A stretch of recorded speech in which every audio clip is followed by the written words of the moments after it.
പാലക്കാട് ജില്ലയുടെ പുതിയ കളക്ടറായി K Sudheer IAS ചുമതലയേറ്റു. ഉന്നത വിദ്യാഭ്യാസ വകുപ്പിന്റെ ഡയറക്ടറായി സേവനം ചെയ്തു വരികയായിരുന്നു ഇദ്ദേഹം.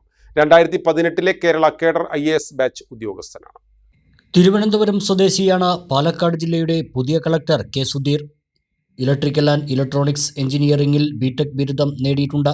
സ്വകാര്യ മേഖലയിൽ ഉൾപ്പെടെ ജോലി ചെയ്ത ഇദ്ദേഹം വ്യവസായ വകുപ്പിന്റെ അസിസ്റ്റന്റ് ഡയറക്ടറായാണ് സർക്കാർ സേവനം ആരംഭിച്ചത്.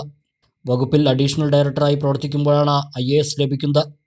Entrance commissioner, civil service academy director, handloom director, ന്യൂനപക്ഷ വികസന ഡയറക്ടർ എന്നീ ചുമതലകളും വഹിച്ചു. 2023 മുതൽ ഉന്നത വിദ്യാഭ്യാസ വകുപ്പിലാണ് പ്രവർത്തിച്ചിരുന്നത്.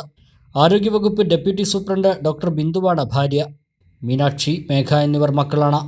ജില്ലയിൽ മാലിന്യ നിർമ്മാർജ്ജനം, പട്ടയം, നെല്ല് സംഭരണം തുടങ്ങിയവ മുൻഗണനാ വിഷയങ്ങളായിരിക്കുമെന്ന് കളക്ടറായി ചുമതലയേറ്റ കെ സുധീർ പറഞ്ഞു.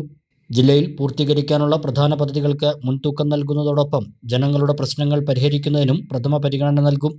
കുട്ടികളിലും യുവാക്കളിലും ലഹരി വിരുദ്ധ പ്രവർത്തനങ്ങൾ ശക്തിപ്പെടുത്തുന്നതിന് എക്സൈസ്, പോലീസ് വകുപ്പുകളുമായി സഹകരിച്ച് നടപടികൾ ഊർജിതമാക്കും. കുട്ടികളിൽ ആത്മഹത്യാ പ്രവണത വർദ്ധിച്ചു വരുന്ന സാഹചര്യത്തിൽ സ്കൂളുകളും കോളേജുകളും കേന്ദ്രീകരിച്ച് കൗൺസിലിംഗ് ശക്തമാക്കും. കുട്ടികളിലെ അമിത മൊബൈൽ ഫോൺ ഉപയോഗം നിയന്ത്രിക്കും. കൗൺസിലർമാരുടെ അഭാവം പരിഹരിക്കും. ജലലഭ്യത ഉറപ്പുവരുത്തുന്നതോടൊപ്പം ഭൂഗർഭജലം പരിധിയിൽ കൂടുതൽ ഉപയോഗിക്കുന്നുണ്ടോ എന്ന് പരിശോധിക്കുമെന്ന് മാധ്യമങ്ങളുടെ ചോദ്യത്തിന് മറുപടിയായി പറഞ്ഞു. പരിസ്ഥിതിയെ പരിഗണിച്ചുകൊണ്ട് വ്യാവസായിക രംഗം പരിപോഷിപ്പിക്കും.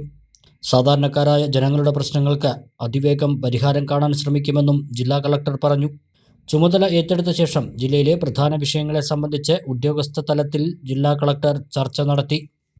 കാർഷിക മേഖലയ്ക്ക് പുത്തൻ ഉണർവേകാൻ അഗ്രികൾച്ചറൽ സെന്റർ അടയ്ക്കാവുത്തൂർ.